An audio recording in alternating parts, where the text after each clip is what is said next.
need to know before we start. Now, what we're trying to do here is that we want to give you an orientation about this course. What is this course for? And I just want to make sure that everybody in this classroom, you sign up for the correct course. Okay, this course is designed for science majors. So if you're going to be majoring in chemistry, you need to take this course. If you're going to be majoring in computer science, you need to take this course. Biology, you need to take this course with the lab. Okay, and also it's for pre-professional students, pre-med, pre-dentistry, pre-pharmacy. Okay, even vet student.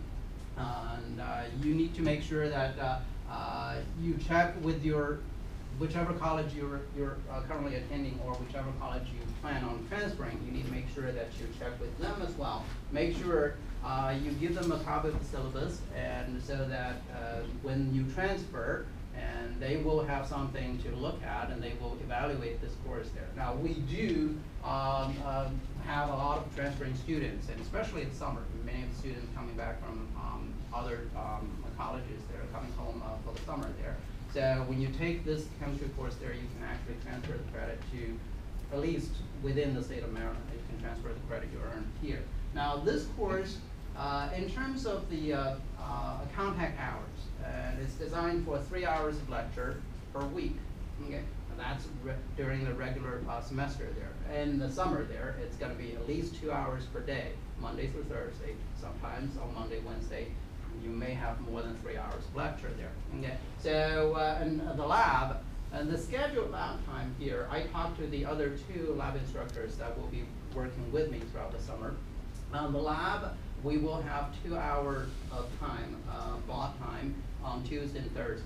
So we will try to finish a regularly scheduled 3-hour activity in 2-hour period. And most of the time we should be able to do that, and even with probably a little bit less than 2 hours there, we should be able to finish the lab activity within an hour and a half, and an hour and 45 minutes to the max.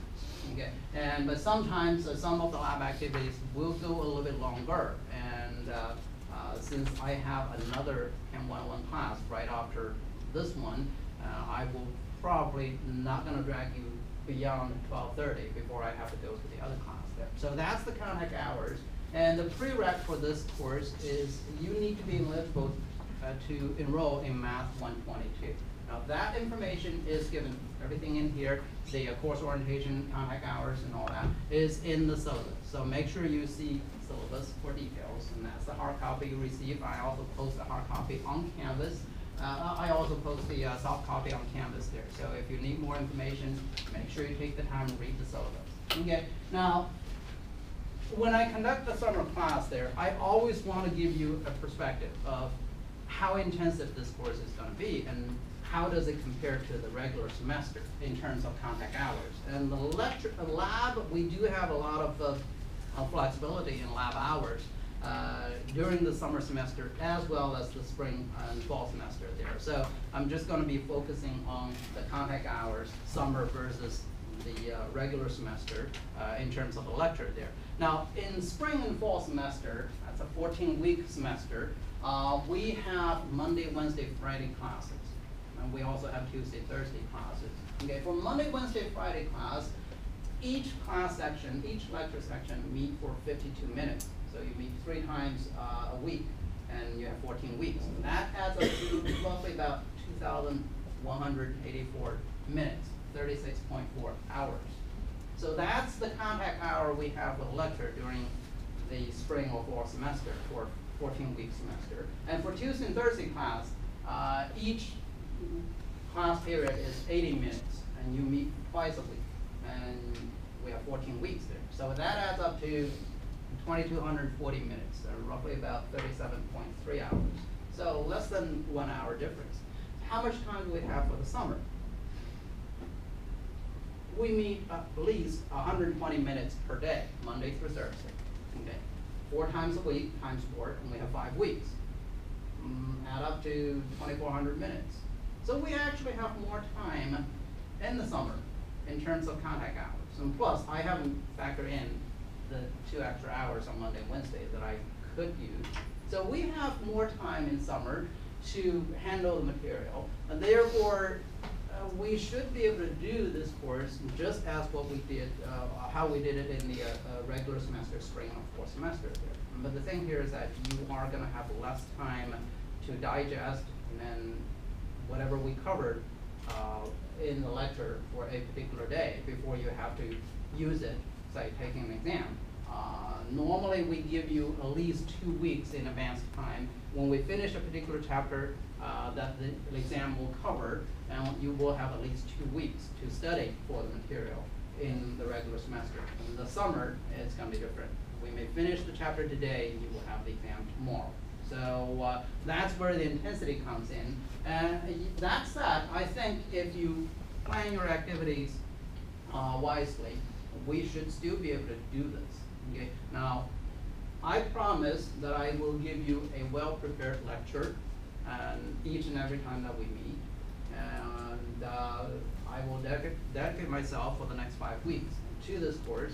Whatever, in terms of the conducting this course here, this is the top priority for me. Now, what I'm asking for you is that you also give yourself, not me, give yourself this kind of dedication. You need to make sure that you schedule your vacation outside of these 29 days. Okay. From today to June, well, actually 20 days of the lecture there. And that's June 29th will be the last day of class, but we only meet 4 days a week. Okay. And if you're going to miss more than 2 lectures, that's really not a good thing to do during the summer, because each lecture is equivalent to a week of lecturing time compared to the regular semester. So if you're missing two